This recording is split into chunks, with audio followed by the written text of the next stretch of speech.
jangan suka buat aturan sendiri. Lalu kalau mau jadi orang kaya jangan jadi PNS lah. Entah kenapa alasannya mungkin karena proses rotasi mutasi personil ya. Saran kamu bagus tapi itu tidak relevan.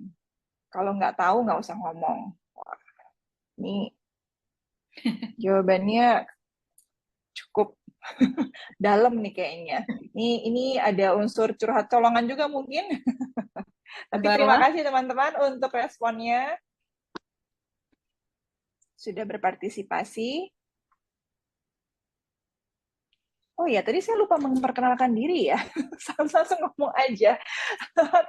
Selamat siang teman-teman, perkenalkan sebelum saya sudah memperkenalkan pembicara, tapi saya lupa memperkenalkan diri saya sendiri. Nama saya Ardi Purnama Nityas, biasa dipanggil Ardi, lalu ada juga rekan saya Marta yang membantu untuk mengoperasikan jalannya Zoom ini. Kan tak kenal maka tak sayang ya. Bu Hyang, kalau memang sudah bisa next, saya akan... Boleh next. Oke.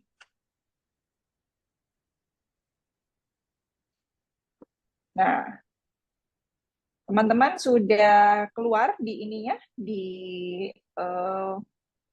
gadgetnya masing-masing ya. Pertanyaan kedua adalah, bagaimana kalimat Anda dalam merespon perkataan orang tersebut, rekan tersebut? Mungkin bisa kalimat atau mungkin respon yang lain, mungkin reaksi gitu, atau apapun. Spontan aja. Yang terpikir dan mungkin berdasarkan pengalaman. Wah, seru nih. Ayo, kita tunggu yang lain, boleh? Ini teman-teman jangan khawatir, tidak akan ketahuan siapa yang memberikan tanggapan, jadi tidak kelihatan siapa namanya. So all answers are strictly confidential. Worry not. Yang lain mungkin, ya.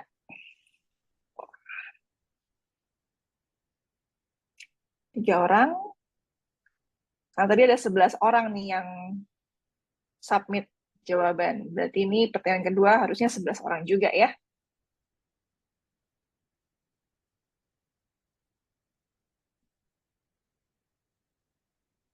7 orang lagi.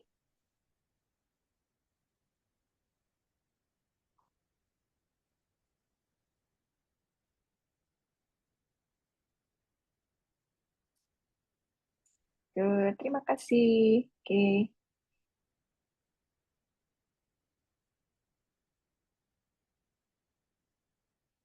Satu lagi. Terakhir.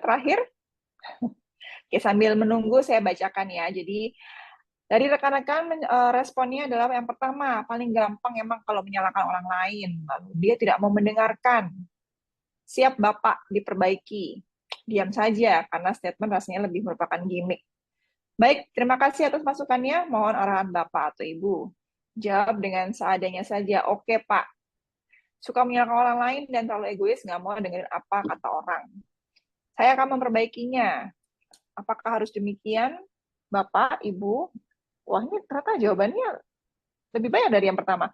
Maaf, Pak, that kind of thing is hard to atur, and I don't really want to get involved. Minta maaf dan akan memperbaiki. Arahan kemarin tidak seperti itu, Pak. Apa yang bisa saya perbaiki next time? Oh, begitu. Ya. Wah, seru sekali nih sepertinya. Ya. In case ada. Oke, baik. Oke. Boleh balik ke pertama, slide pertama. Di Mentimeter ini, kalau sudah tidak ada yang berkontribusi lagi. Iya. Baik. Kelihatan Ibu Hyang? Ya, terima kasih Bu Ardi. Oke. Bismillahirrahmanirrahim. Selamat siang rekan-rekan semua. Assalamualaikum warahmatullahi wabarakatuh. Waalaikumsalam warahmatullahi wabarakatuh. Waalaikumsalam warahmatullahi wabarakatuh. Pak Joko, selamat siang Pak Joko. Boleh lihat ke bawah lagi Mbak Ardi, di slide ini kelihatannya ada 13 responden yang terakhir mungkin belum dibaca. Ini ada yang menarik, ketika pembicaraan kita tidak didengar seolah-olah mendengar saja, dan ketika konfirm ternyata malah balik bertanya, gitu ya. Kalau nggak tahu nggak usah ngomong. Sebaiknya kamu teliti lagi. Dan Kalau mau jadi orang kaya, jangan jadi PNS lah. Entah kenapa alasannya. Mungkin karena proses rotasi mutasi personil. Nah, hal-hal ini kalau saya tanyakan, kira-kira kejadiannya kapan? Apakah setahun lalu? Apakah 5 tahun lalu? Apakah 10 tahun lalu? Ada yang lebih dari setahun lalu? Ada? Kak Yos? Ya, saya mengalami kalau itu setahun lalu ada sih, Mbak. Ada ya, artinya sudah cukup lama. Barangkali ada rekan-rekan yang belum berkontribusi, tapi kemudian masuk dalam ingatan. Itu sudah cukup lama, gitu ya, tapi masih membekas. Dan kita ingat responnya saat itu untuk di survei ini ya, untuk di pengelolaan ini. Namun, apakah kita juga ingat dampaknya kepada hubungan kita atau dampaknya kepada pekerjaan kita, hasil pekerjaan kita saat itu, ya? Saya rasa ini kita sudahi dulu, nanti kita akan kembali ke sini menghubungkan kenapa ini kita tanyakan. Baik, boleh dibantu slideshow-nya, slide presentasinya, PowerPoint-nya, Mbak Marta. Sambil menunggu rekan-rekan. Rekan-rekan, kalau ini saya anggap rekan-rekan teman-teman semua ya, karena saya kenal baik Ibu Diah, saya kenal baik Pak Syarif Muhammad, Pak Yosua, Pak Adi, Pak Joko, apakah kita pernah bertemu sebelumnya? Ibu Mona, Ibu Lolita, dan rekan-rekan yang lain, salam kenal untuk yang belum pernah kita berjumpa. Bapak Ibu, bicara linguistik itu ada dua hal yang perlu kita pahami, yaitu perihal bahasa dan emosi. Jadi linguistik itu ada dua sistem yang paling mudah untuk kita pahami, bahasa dan emosi. Kadang bahasa seseorang itu menunjukkan kualitas diri seseorang gitu ya. Lalu seringkali kalau dalam kesempatan-kesempatan sebelumnya banyak pihak yang bertanya bagaimana mengatasi emosi, bagaimana mengatasi pihak yang beremosi atau mengatasi diri kita yang beremosi. Begitu. Nah, kaitannya tadi dengan survei yang kita lakukan, nanti ada yang namanya the power of mindset gitu ya. Bagaimana NLP itu memisahkan dan memilah bagaimana caranya mana memori-memori yang baik untuk masuk ke dalam consciousness mind gitu ya, mana yang baiknya dibuang aja, nggak perlu diingat, karena yang kita tuju apa? Coba kita cek, apa sih yang mau kita tuju dengan mempelajari neuro-linguistic programming? Next slide please. Untuk rekan-rekan yang sudah pernah punya training mengalami atau sudah certified mediator, kurang lebih mungkin nanti akan ada yang relate gitu ya. Tapi NLP ini bisa di-apply di banyak pekerjaan, di model interaksi apapun.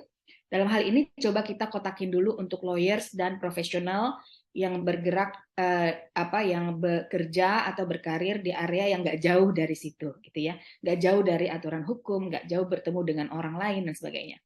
Oke, kita ambil contoh profesi lawyers. Boleh lihat di slide. Kira-kira apa kesannya kalau melihat ini? Ada yang boleh menyampaikan pendapatnya? Saya kesannya glamor, Mbak. Oh, Ibu Mona glamor ya? Kak Yosua bilang glamor. Kemudian Pak Isa bilang profesional. Bu Tami cakep. Bu Mona tadi bilang apa? Gaya ya, gaya. Oke. Nah, NLP itu basicnya, basic berpikirnya atau ilmu pengetahuan NLP itu didasari dari sensor indera, sensor panca indera. Jadi apa yang kita lihat, apa yang kita rasakan, dia akan direkam dan akan masuk ke memori kita. Nah, nanti ada tata cara, kriteria bagaimana kita memisahkan mana yang masuk ke conscious mind, mana yang unconscious mind, atau sebaliknya. Atau sebaliknya dalam artian, untuk bisa kita mengekspresikan sesuatu kebutuhan atau kepentingan kita dengan menggunakan bahasa tentunya karena kita human gitu ya, itu yang dibutuhkan adalah kesadaran, conscious, autonom consciousness gitu. Jadi NLP ini bisa bermanfaat untuk diri kita sendiri ataupun bermanfaat untuk bagaimana kita mengelola merespon kita terhadap orang lain. Itu dulu. Jadi sesi saya ini akan singkat rekan-rekan. Saya akan mengantar nanti kepada master trainer NLP kita untuk nanti bercerita lebih lanjut, lebih dalam tentang NLP. Oke, udah ada yang bilang gaya, terus banyak sekali nih Bu Ardi yang menjawab elegan dan smart kalau kata Bu Ardi. Formal, independen. Iya. Segen nggak kalau saya tanya, segen nggak ketemu lawyer gitu ya, yang berpenampilan kayak gini. Belum ngomong nih dia nih, belum buka kitab. Gimana? Segan nggak Kak Yos? Langsung kepikiran biayanya, Mbak. Langsung kepikiran biayanya ya. Kayaknya ini segan karena outdressed. Oke, thank you Bu Mona. Segan ya, terus langsung berpikir ini pasti orang-orang mahal. Pasti dari background pendidikan yang tinggi. Kemudian orang ini bisa mengurus masalah saya. Nah, ini kita bicara baru tentang dress code untuk menjadi makanan konsumsi dari visual, ya kan? Visual nih, baru visual. Nanti ada unsur-unsur lain, FAKOK namanya, di dalam NLP akan dijelaskan oleh Pak Syekh. Oke, sampai sini coba next slide. Coba kita lihat yang ini. Teman-teman ada yang tahu nggak tadi itu siapa tuh lawyer-lawyernya dari mana? Nah, kalau gambar yang kiri dan yang kanan bedanya apa? Dua-duanya lawyer. Dua-duanya dari Harvard. Apa bedanya? Mas Alvin? Kalau gambar sebelah kanan itu lebih santai terlihatnya, Lebih santai? ya. Kalau sebelah kiri penampilannya lebih serius dan kaku. Lebih serius dan kaku. Kira-kira kalau Mas Alvin ketemu dua tipe ini, bagaimana responnya ke diri Anda? Pertama, kalau untuk orang yang berpenampilan rapi, apakah bisa diajak bercanda sedikit nggak ya ini? Ada rasa segan ya? Iya. Kalau yang satu lagi? Kalau yang satu lagi, saya bisa memulai bicara dari mana saja, pasti responnya baik. Jadi kita udah punya asumsi, bahkan hanya dari visual. Dia belum bicara nih, belum ngomong, baru dari penampilan first impression kita udah punya asumsi begitu ya, Pak Syarif ya, bahwa kelihatannya yang ini bisa diajak ngomong. Yang ini agak segan kalau kata Pak Yos tadi, kayaknya mahal nih, gak usah ngomong deh gitu ya, Pak Yos, gak jadi ngomong deh, kelihatannya mahal. Oke, kita next slide lagi. Nah, apa manfaatnya yang ingin kita capai gitu loh dari hasil kalau kita udah mastering atau menguasai NLP? Kemampuan berbahasa yang berbasis Neuro Linguistic Programming. Percaya atau enggak, metode atau cara kita berbahasa, mengekspresikan diri kita, itu bisa diedit. Bisa diedit. Bisa di-switch mindset-nya. Pertama tentu diri kita sendiri, kemudian kita juga bisa melakukan hal itu untuk orang lain dalam artian yang positif ya, yang konstruktif. Yang konstruktif. Aim-nya apa? Kalau dalam karir, aim-nya kita kan ingin punya good relationship yang termaintain, yang terus-menerus. Daripada one off gitu ya. Kecuali kalau rekan-rekan di ombudsman, kalau bisa dia nggak usah datang lagi yang komplain gitu ya Pak Kak Yos ya. Tapi kalau kita bicara secara profesional, kita ingin terus-menerus klien itu datang ke kita. Gitu. Apakah cukup dengan services dan daftar services kemudian harganya berapa? Apakah cukup dengan itu? Tidak. Sesama berhubungan dengan manusia itu, kita ingin ada kenyamanan, kita juga ingin ada hubungan yang baik sehingga saat kita melayani juga nyaman, gitu kan? Kita mau dapat apa? Mau mendapatkan kepercayaan, trust, atau skepticism, atau keraguan. Keraguan yang membuat kita terus-menerus harus membuktikan diri. Kita harus terus-menerus harus berargumen. Begitu. Nah, sebelum kita bisa menghadapi pihak lain seperti itu, kita ciptakan juga dulu diri kita untuk mudah membuat orang merasa dipercaya. Gitu. Kalau kita tarik ke teori active listening atau mendengar yang aktif, maka Ilmunya adalah mendengar untuk mengerti. Listen to understand. Listening to understanding. Untuk mendapat pengertian. Bukan mendengar untuk menjawab. Apalagi mendengar untuk berargumen. Apalagi mendengar untuk memojokkan. Bukan itu. Kalau dari teori ini. Kalau dari teori ini begitu. Oke. Ya. Nah, yang kita tuju adalah deal maker kan? Kita menjadi bagian daripada deal making. Deal maker. Close the deal. Kliennya dapat, laporannya selesai. Terus dapat feedback yang bagus. Gitu ya. Nah, salah-salah kadang-kadang maksud kita baik, tapi pembahasan kita kurang baik, kita jadi deal breaker. Deal breaker atau mendapat ketidakpuasan dari klien atau pelapor gitu dalam konteks yang lain, orang yang kita berhubungan, lalu kita mendapat review nggak bagus. Review nggak bagus artinya ada spread words of mouth. Jadi kalau ngomongin, aduh kalau sama Hyang itu nggak enak banget. Orangnya kaku, terus hitam putih banget, nggak mau mendengar, langsung lompat kepada konklusi. Kayak gitu. Nah, kita bisa pilih nih nanti arahnya kemana. Kita mau yang kanan atau yang kiri. Dua-duanya bisa dicapai dengan dua metode. Dengan menciptakan rasa segan, seperti tadi yang lawyer-lawyer yang gaya dari New York gitu ya, atau menciptakan rasa rileks. Seperti yang Pak Syarif bilang, oke, aku bisa bicara sama dia. Ya, oke, durasi ya. Nah, mindset, alignment, dan posisional. Jadi, saat kita berhubungan dengan orang dalam transaksi atau dalam diskusi, transaksi itu nggak mesti uang, bisa juga terms ya.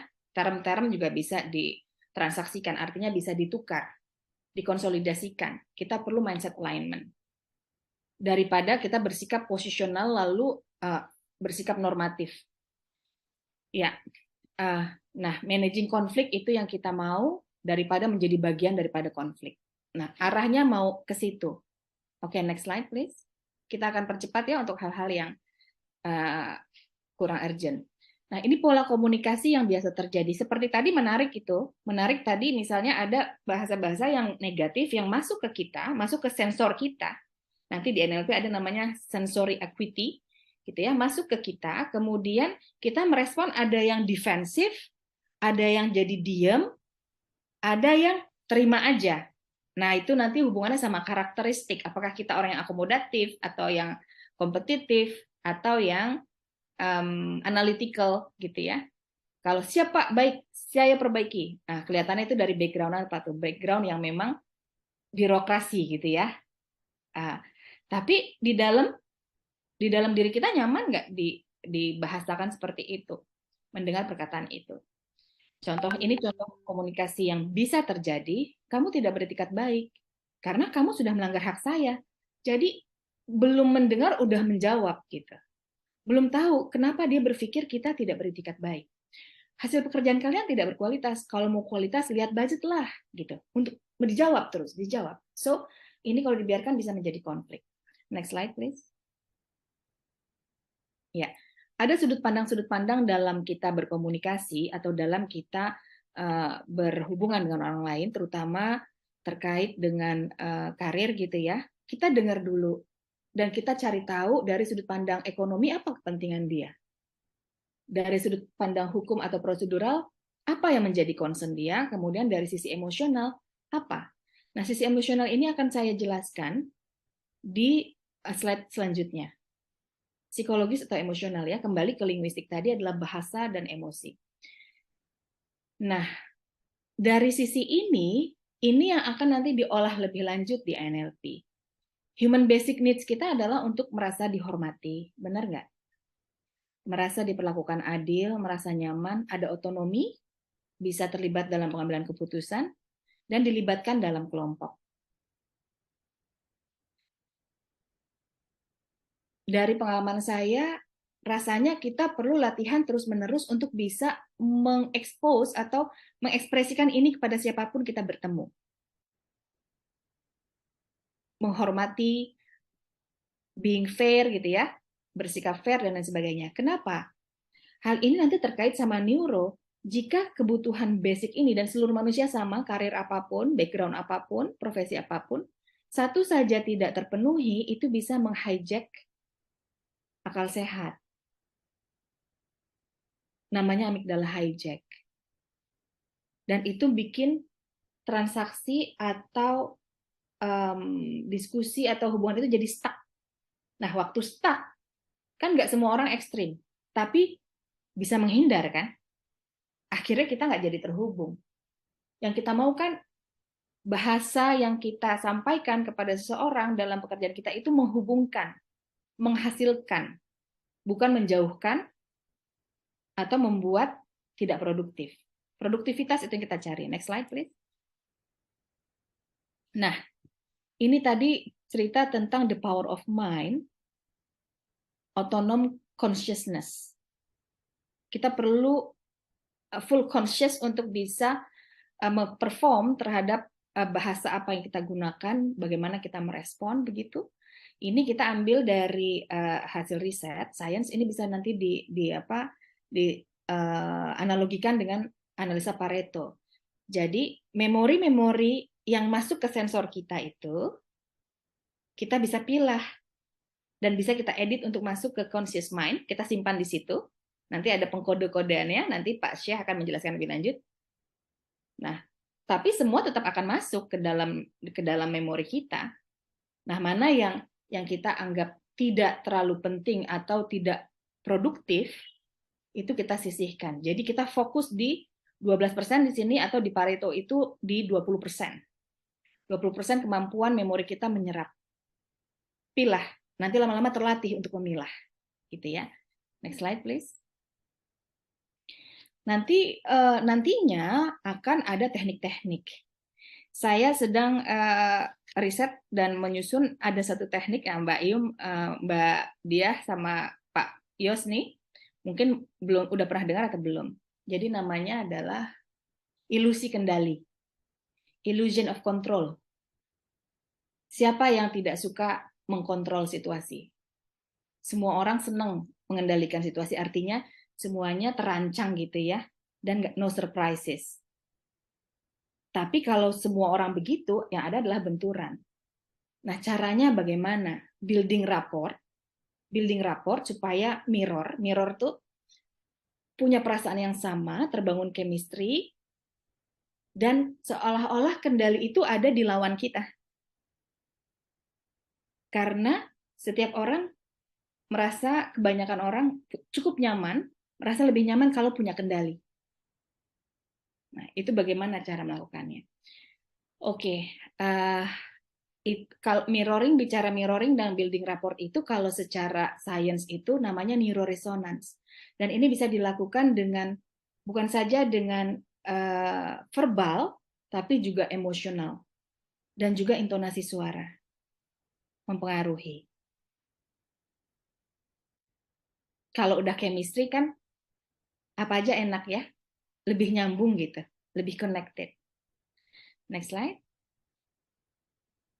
Saya rasa itu dulu pengantar dari saya. Jadi nanti kita akan masuk ke teori-teori NLP lebih lanjut. Saya rasa begitu. Kalau ada respon boleh. Waktunya apakah cukup, Bu Ardi? Terima kasih banyak Bu Hiang. Wah, ini daging banget ya. Pada baru lapisan atas nih, kita belum masuk ke intinya nanti Pak Syekh. Mungkin untuk saat ini kita lanjut dulu ya ke speaker kita berikutnya, yaitu Bapak Sherry. Nanti kalau teman-teman rekan-rekan ada pertanyaan, boleh ditaruh di kolom chat. Nanti kita akan coba untuk akan kita coba untuk akomodir. Oke. Selanjutnya kita akan langsung ke pembicara yang kedua, speaker kita yang kedua yaitu Bapak Asyeri ya. Bapak Asyeri boleh Marta tolong di spotlight. Nah, ini panggilannya Coach Asyeri ya atau Bapak.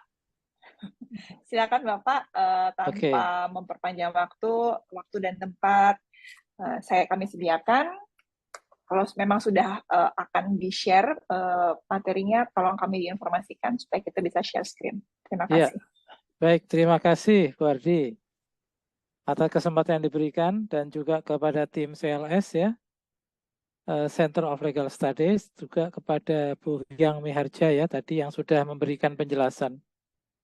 Teman-teman semua, bapak-bapak, ibu-ibu, kakak-kakak, adik-adik semua, ini pertemuan sesi kedua ya, pembicara kedua. Saya diminta untuk ikut memberikan beberapa hal yang terkait dengan NLP ya. Saya trainer NLP, saya memberikan training NLP kepada beberapa para peserta yang nanti mereka memiliki Certified NLP. Jadi NLP itu suatu keterampilan, suatu bidang pengetahuan untuk kaitannya dengan Neuro-Linguistic Programming sehingga bisa dimanfaatkan untuk mengubah sesuatu yang positif dalam diri kita, baik perilaku, bahasa, maupun tanggapan-tanggapan yang akan diperoleh. Saya akan masuk ke materi dulu ya, supaya nanti bisa kita diskusi ya, tanya jawab ya. Oke, sekarang saya minta tolong ini dibantu ya. Untuk NLP for Lawyers, apa itu? Kita akan cek slide demi slide ya, teman-teman semua ya. Boleh dicatat slide nomor berapa, sehingga nanti kalau akan ada tanya jawab, slide yang nomor berapa atau slide tentang apa, akan lebih mudah lagi. Baik, saya ingin bertanya kepada teman-teman, apakah sudah ada yang mendengar atau mengetahui tentang NLP itu apa? Atau manfaat NLP itu apa? Pernah dengar? Nah, sebagai sebuah ilmu pengetahuan, sebagai sebuah keterampilan, tentu ada presuposisi NLP dan pilar-pilar NLP. Karena NLP ini bukan hanya sekedar alat, tapi merupakan bidang ilmu pengetahuan dan keterampilan yang perlu dipelajari melalui pelatihan dan ujian. Nah, kemudian di sini kita akan nanti bahas NLP model itu apa saja, NLP teknik itu apa saja. Seperti itu ya. Slide berikutnya kita akan lihat bahwa teman-teman semua bisa melihat di slide berikutnya, ini salah dua, maksudnya dua orang ya. Profesor John Grinder dengan Dr. Richard Bandler ini adalah yang memulai merintis tentang NLP. Dulu tahun 70-an dua tokoh ini, ya Profesor Grinder dan Dr. Bandler ini yang tertarik dengan dunia human excellence, keunggulan manusia. Nah, Profesor Grinder dan Dr. Bandler ini memodel, meniru atau melihat kejeniusan para tokoh-tokoh yang mereka amati ya, dalam mempengaruhi orang lain, membuat perubahan, mendorong tercapainya orang itu mencapai keunggulannya. Nah, hasil pemodelan itu mereka tuangkan dalam berbagai tulisan yang akhirnya disebut dengan NLP, Neuro-Linguistic Programming. Apa itu NLP itu? NLP adalah sebuah pengetahuan dan keterampilan untuk mengkodekan dan mengorganisasikan pikiran, perasaan, bahasa, dan perilaku agar bisa memberikan hasil sesuai keinginan. Tentunya hasilnya lebih baik ya. Baik untuk diri kita sendiri, kita bisa untuk membuat diri kita lebih baik lagi, bahasanya lebih bagus lagi, mengorganisasikan pikiran sehingga bisa membuat sebuah perubahan yang lebih baik. Demikian pula kita bisa membantu orang lain, membantu teman kita, membantu keluarga kita, membantu pegawai kita untuk bisa menggunakan NLP di dalam praktek sehari-hari dalam bidang tertentu. Kalau acara kita kan NLP for Lawyers ya hari ini ya. Nah, slide berikutnya adalah sebagai berikut. Mungkin next slide saja. Next slide. Ke gambar yang itu, gambar setelah ini. Terus ada lagi. Nah, jadi begini teman-teman semua, bapak-bapak, ibu-ibu, ini dari lahir ya, dari lahir seseorang lahir sampai besar, kita juga termasuk ya, itu semua secara umum kita akan menerima input. Apa visual yang kita lihat tentang suatu benda, apa suara yang kita dengar tentang sesuatu, apa gerakan yang kita rasakan, apa yang kita cium sehingga berbau harum, apa yang kita cicipi sehingga bisa tahu asam dengan asin. Itu semua input itu kita kenal dengan istilah VAKOG, V-A-K-O-G. Visual, auditory, kinesthetic, olfactory, gustatory. Nah, semua yang masuk itu, misalnya kita melihat pohon. Kita melihat pohon warnanya hijau, ada batangnya ya. Ini apa? Nah, sebagai visual itu akan masuk ke dalam pikiran kita, akan masuk ke proses yang namanya transformasi neurologis, neurological transformation, mengendap di pikiran kita, di otak kita, menjadi peta pertama, yang mana nanti baru akan dilekati bahasa, dilekati linguistik, oh ini namanya pohon kelapa. Nah, muncullah visualnya ada, linguistiknya ada, jadilah peta mental kedua, map linguistic representation-nya keluar. Outputnya apa? Oh itu pohon kelapa. Misalnya seperti itu. Jadi semua mengalami itu. Dari kecil sampai besar. Nah, artinya apa? Artinya kita mau tidak mau, sistem representasi manusia itu ada input yang dia terima, ada yang diolah melalui pikiran, melalui otak kita, melalui pikiran, kemudian output. Outputnya bisa apa? Bisa tanggapan, bisa perilaku, bisa aksi. Nah, tentu saja kok bisa berbeda-beda. Ada 10 orang melihat pohon kelapa yang sama. Mengapa bisa responnya berbeda-beda outputnya? Karena tergantung filter dalam diri. Filter dalam diri itu tergantung adanya niat baik, adanya pengalaman yang bagus-bagus, adanya kepercayaan yang bagus, dan adanya metaprogram yang built-in di kepala kita. Sehingga orang kenapa kok mendapatkan pengetahuan yang sama, mendapatkan penjelasan yang sama, sekolah di tempat yang sama misalnya ya, atau ikut dalam acara yang sama, kok outputnya dalam menanggapi sesuatu itu bisa berbeda-beda. Ada yang menanggapinya bagus-bagus, baik-baik, ada yang menanggapinya negatif atau buruk. Semua tergantung filter yang ada. Kalau filternya niat baik, pengalaman baik, kepercayaan yang baik, hasil outputnya terfilter dengan yang baik-baik. Namun, kalau terbiasa orang tersebut memiliki pengalaman buruk, kepercayaan buruk, niat buruk, maka outputnya perilaku, aksi, dan tanggapannya menjadi buruk. Walaupun menerima input yang sama. Nah, ini sistem representasi manusia secara umum seperti ini. Oleh karena itu, di slide berikutnya, slide sebelumnya, maaf, slide sebelumnya, ya, jadi ada 4 pilar tadi, yang ada 4 pilar tadi. Nah, ada 4 pilar dalam pemahaman NLP. Sekarang saya ingin tanya ke bapak-bapak, ibu-ibu, teman-teman semua. Mana yang lebih penting? Berorientasi pada proses atau berorientasi pada outcome? Yang penting prosesnya apa outcome-nya? Outcome itu hasil ya. Iya, tentu saja outcome itu lebih penting. Makanya NLP salah satu pilarnya berbunyi outcome orientation. Kita harus berpikir, bertindak, berorientasi pada hasil. Yang kedua, kita sebagai manusia dibekali dengan fungsi indrawi, panca indera. Fungsi indrawi bisa untuk melihat sesuatu, mendengar sesuatu, merasakan sesuatu. Nah, itu bagaimana dimanfaatkan seluruh fungsi indrawi secara maksimal dalam mengamati setiap stimulus yang masuk sehingga kita bisa mengeluarkan respon yang bagus. Kemudian nomor 3, saya ingin tanya teman-teman semua, bapak-bapak, ibu-ibu, adik-adik, kakak-kakak. Kalau orang ada 2, misalnya ya, yang satu berperilaku kaku, yang satu berperilaku fleksibel. Kira-kira manakah yang akan lebih mudah untuk beradaptasi? Ya, tentu saja yang berperilaku fleksibel dalam upaya meraih outcome itu akan lebih mudah beradaptasi dibandingkan yang kaku. Ya kan? Nah, itu pilar ketiga, behavioral flexibility. Dan yang pilar keempat dalam NLP yang perlu kita tahu adalah kita harus selalu membangun kedekatan, keselarasan, keharmonisan, keterhubungan sebagai landasan dalam komunikasi interpersonal. Itu namanya building rapport, membangun rapport. Kita kalau tidak membangun kenyamanan, keselarasan, keterhubungan dengan orang lain, bagaimana kita akan mendapatkan satu input yang bagus?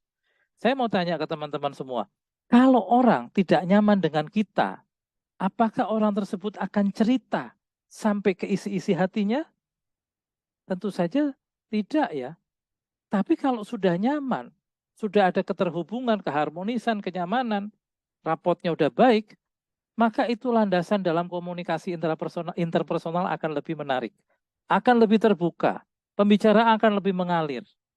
Ya, nah itu 4 pilar NLP yang akan kita pelajari di acara-acara lain nanti. Saat ini yang bisa kami sampaikan adalah tentang hal tadi, sistem representasi manusia yang ada input, visual, auditory, kinestetik, Olfaktori gustatori masuk di kepala, di setiap manusia ada seperti itu, kemudian nanti keluar sebagai output setelah dilekati dengan linguistik. Makanya yang kita pelajari NLP, Neuro Linguistic Programming.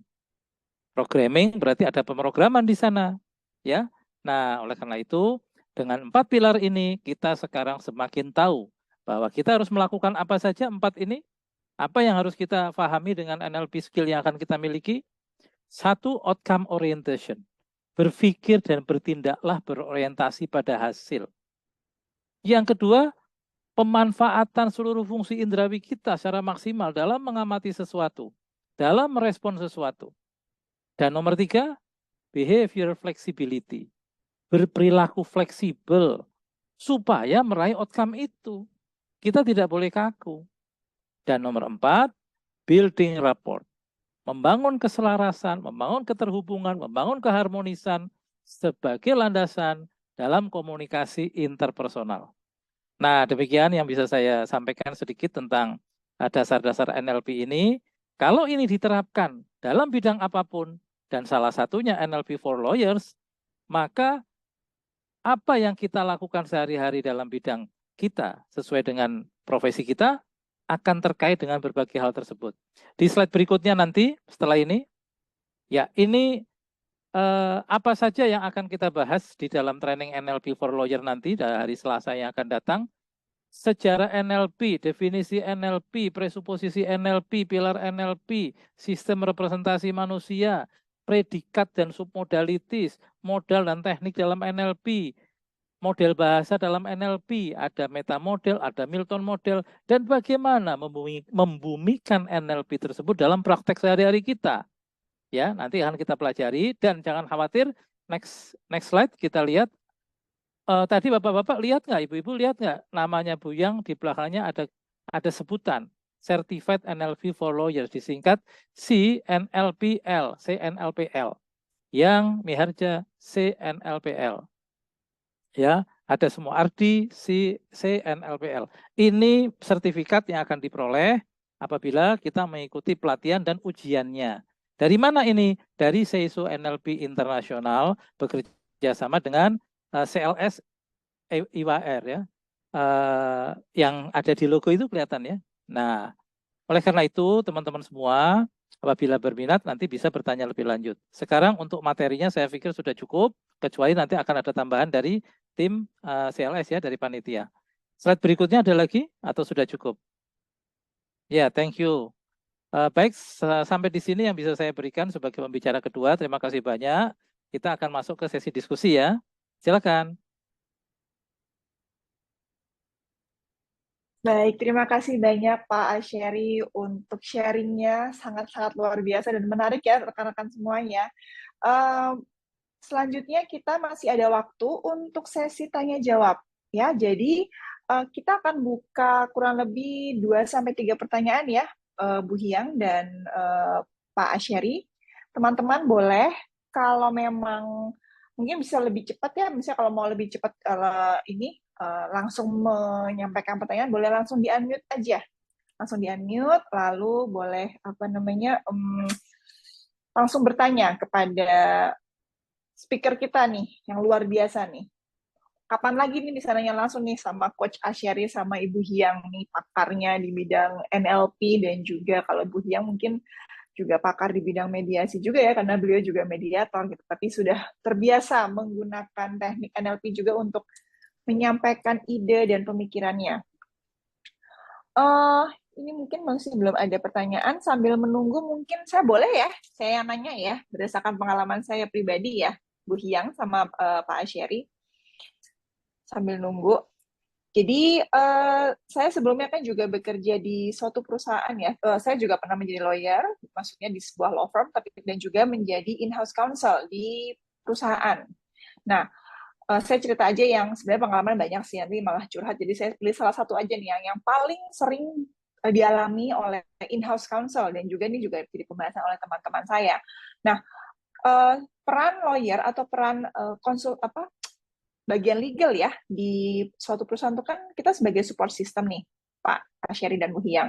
Nah, sebagai support system itu seringkali kita tuh dianggap sebagai semacam apa ya, penghalang dalam tanda kutip dalam mereka para user tuh biasanya orang sales, orang marketing, orang business development itu, aduh kalau pakai legal dulu tuh lama deh gitu. Nah, jadi mereka tuh kadang suka tidak mau komunikasi sama kita, dan ketika kita juga mencoba menyampaikan itu juga mereka tuh apa ya, kurang kooperatif. Tapi pada akhirnya itu mereka apa ya, kalau ada masalah itu datangnya ke kita lagi gitu, dan jadinya itu di situ sering terjadi friksi gitu dari pihak user, mungkin merasa kok ini legal menghambat, tapi ketika mereka ada masalah lagi ke kita, nah kita dari legalnya juga yang kayak, udah kayak gini aja baru datang ini ke kita gitu.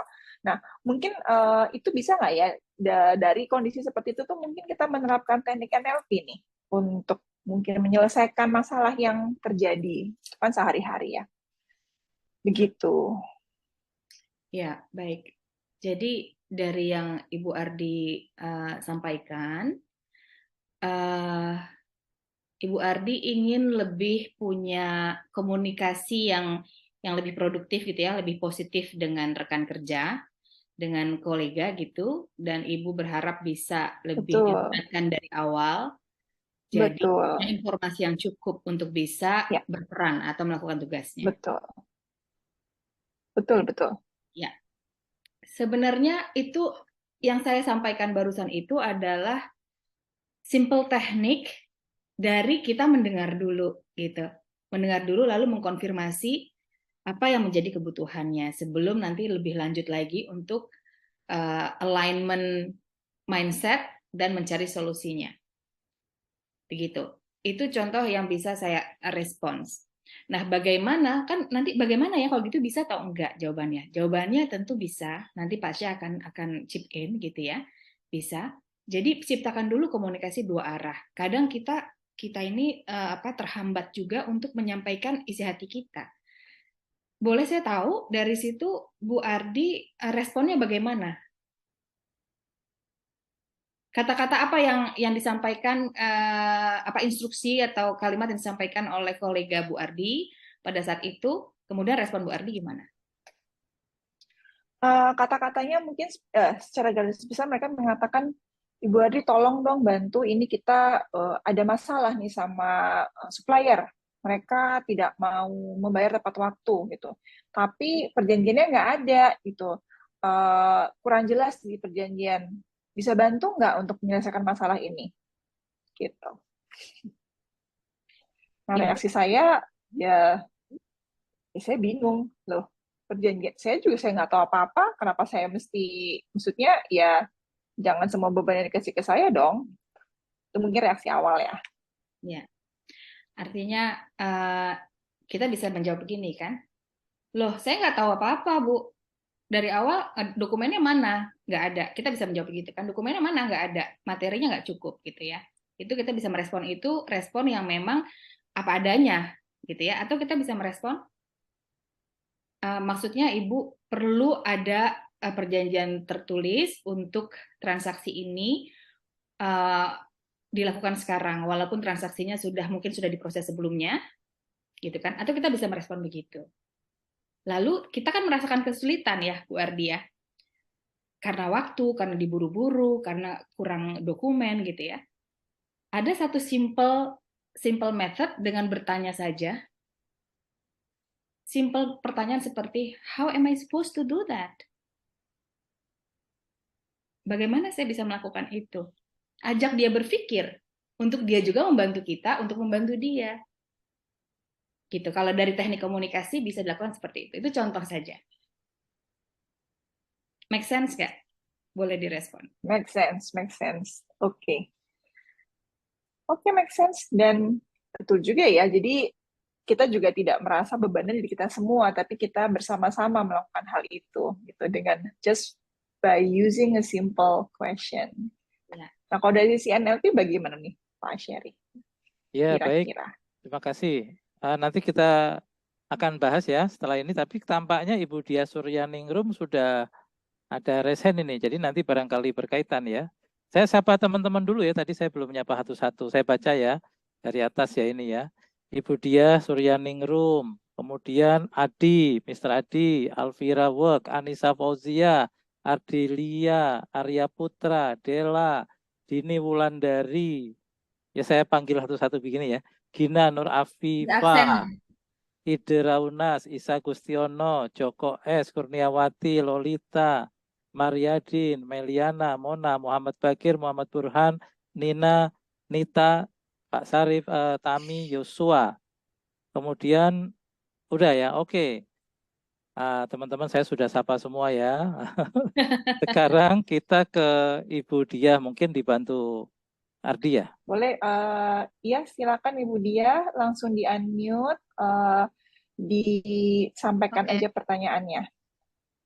ya. Oke, makasih Bu Ardi. Selamat siang, Coach Aseri Ya. dan Bu Hiang.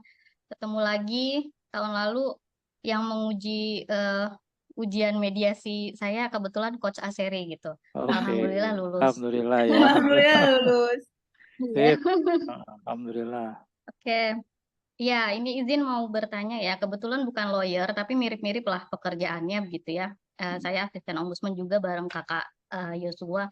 Jadi yang pertama, NLP ini adalah secara keilmuan itu untuk kita ya. Untuk kita sebagai orang yang akan menggunakan skill NLP ini gitu ya. Pengetahuannya untuk kita.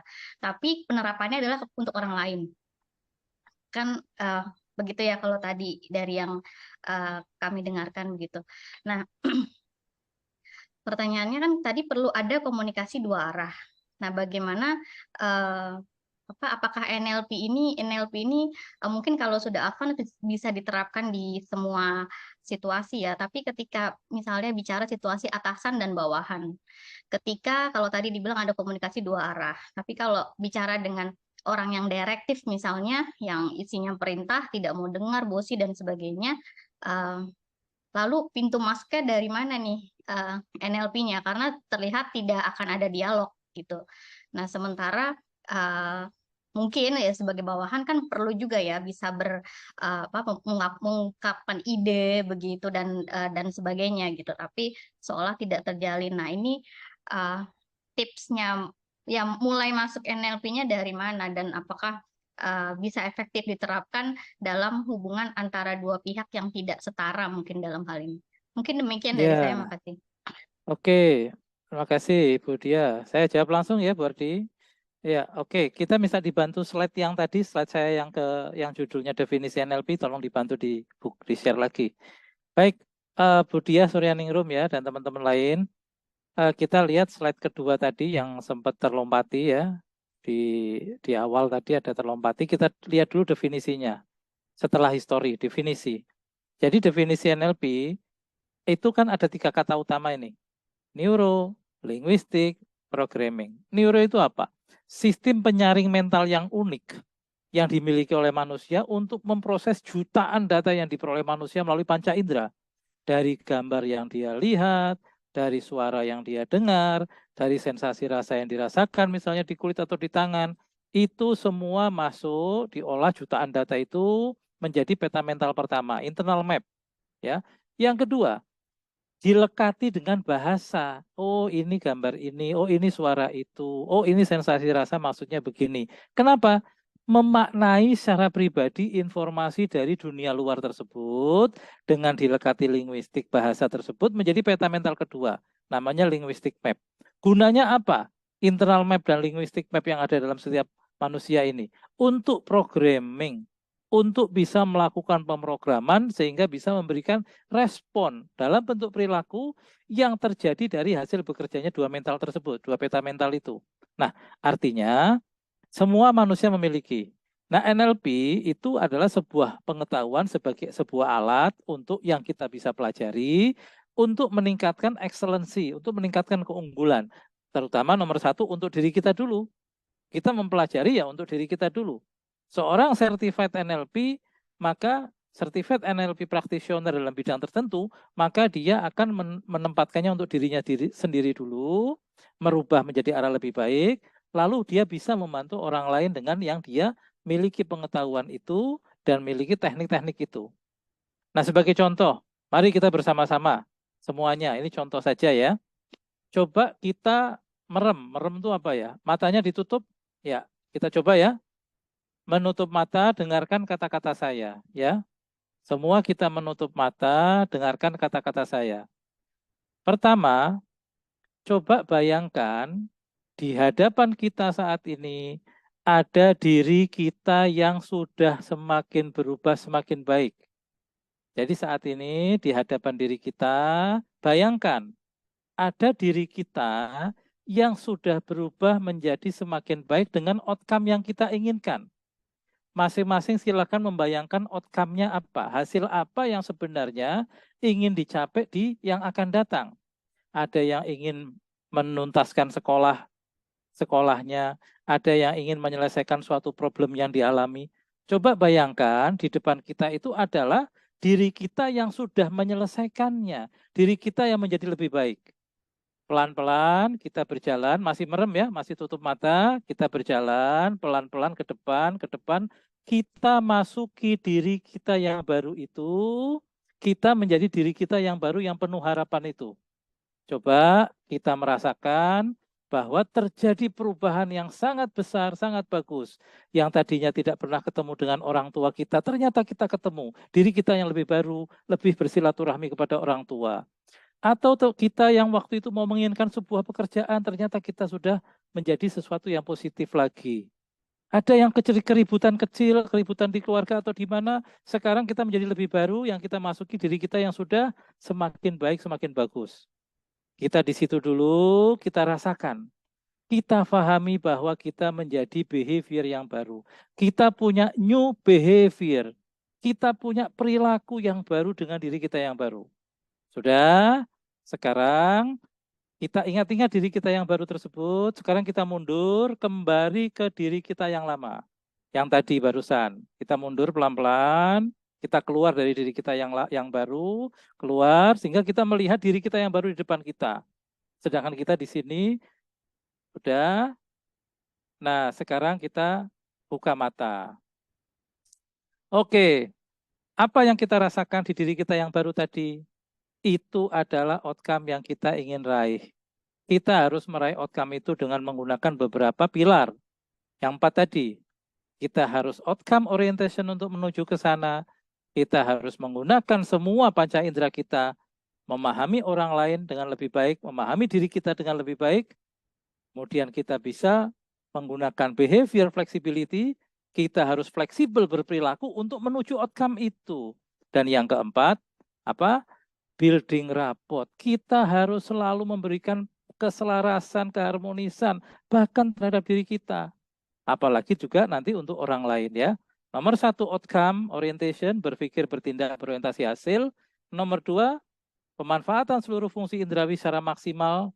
Yang ketiga, behavioral flexibility, berperilaku fleksibel dalam meraih outcome. Dan keempat, building rapport, membangun keselarasan, keharmonisan, keterhubungan sebagai landasan komunikasi interpersonal. Itu bisa kita coba, Budia dan teman-teman, baik untuk diri kita maupun waktu kita memberi bantuan kepada orang lain, kepada teman kita misalnya.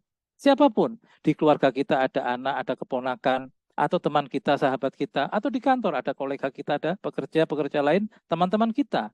Kita bisa melakukan beberapa teknik dan model. Tentu saja itu harus dipelajari dan itu membutuhkan jam untuk mempelajarinya, istilahnya JP, jam pelatihan. Ada jam pembelajarannya dan ada jam ujiannya. Nah, itu sekedar tambahan, Budia. Bagaimana, Budia? Baik, makasih Coach. Ya, Dan juga makasih. jam terbang untuk menerapkan NLP-nya ya berarti nanti. Iya, nanti yang penting dapat dulu pengetahuannya, dapat keterampilannya. Jam terbang semuanya akan tergantung nanti di lapangan. Seperti seorang pilot, bar 1, bar 2, bar 3, baru bar 4. Bar 4 pun nanti ribuan jam juga ya. Sama saja dengan lawyer juga seperti itu. Oke, mungkin ada tambahan dari Bu Yang atau Ardi. Ya, boleh. Pak Syekh, saya kok disuruh merem tuh yang tergambar, saya lebih langsing. Outcome-nya. Ternyata itu problem utama. Di dalam batin, dia dalam batin. Bu Diah itu pertanyaannya luar biasa, maksudnya sangat konkret ya, sangat penting. Karena yang digambarkan oleh Bu Diah adalah power imbalance ya kan, ketimpangan dari posisi atau status gitu ya, Terus pertanyaannya, kalau tadi nggak salah saya simak, adalah jalan masuknya gimana untuk menciptakan ruang dua komunikasi yang dua arah, gitu kan? Itu pertanyaannya. So, kalau dari teknik, dari skill set, communication skills, supaya lebih familiar, saya mau berangkat sedikit dari skill set yang dimiliki oleh seorang mediator, karena Bu Diah tadi menyampaikan sudah certified mediator, ya kan? Kuncinya ini, Bu Diah, kuncinya adalah how to get yes. How to get yes. Pada saat kita mendapatkan jawaban yes, kita bisa masuk. Nah, yes itu bisa berlapis, in many level, gitu ya, di dalam beberapa level, ada bisa satu, tergantung eskalasinya.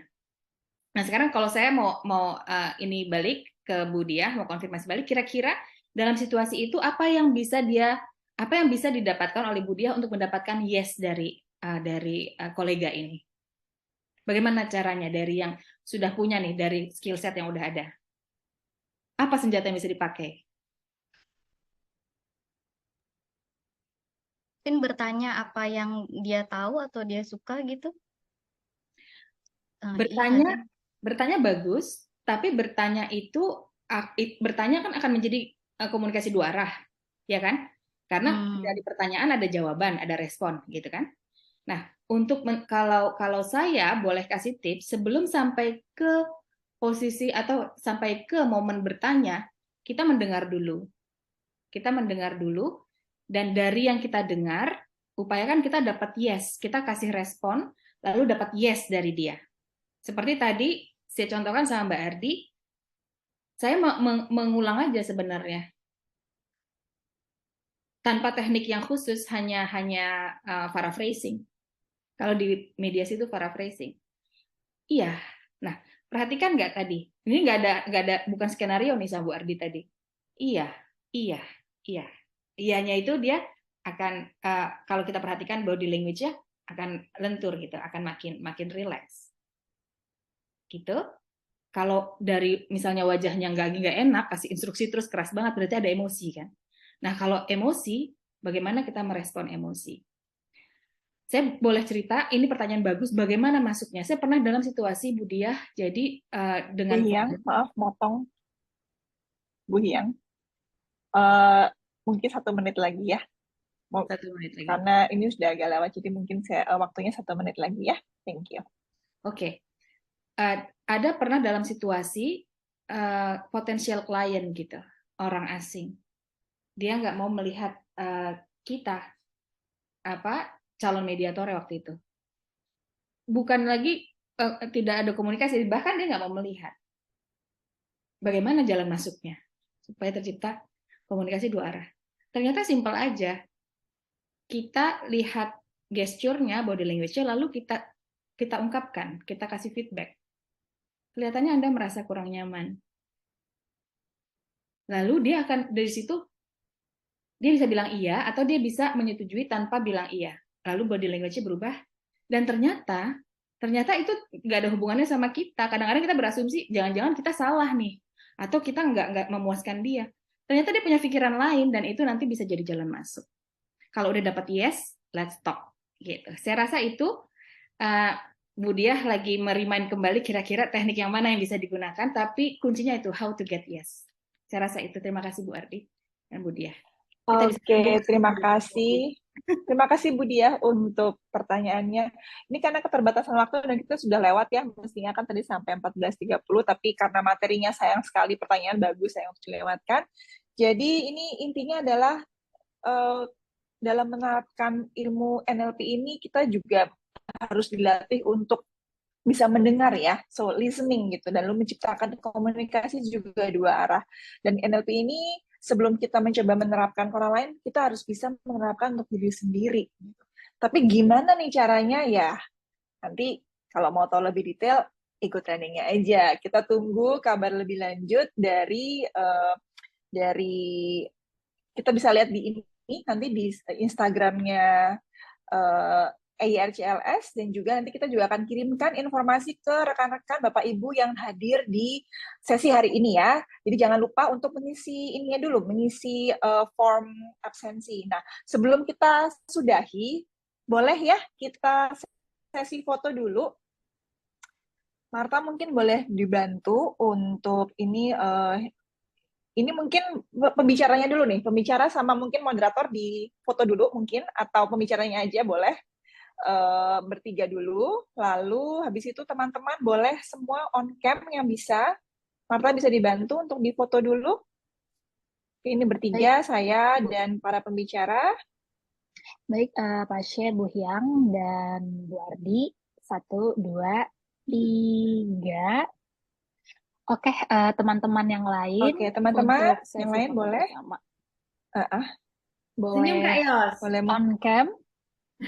Boleh on cam.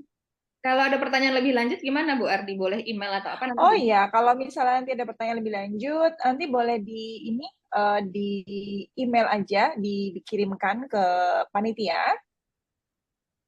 Nanti kita akan coba untuk akomodir kalau misalnya memang ada pertanyaan lebih lanjut dari rekan-rekan. Baik, kalau begitu saya foto dulu di slide pertama karena ada 2 slide. 1, 2, 3. Oke, kemudian untuk slide kedua. 1, 2, 3. Saya kembalikan ke Bu Ardi. Oke, terima kasih.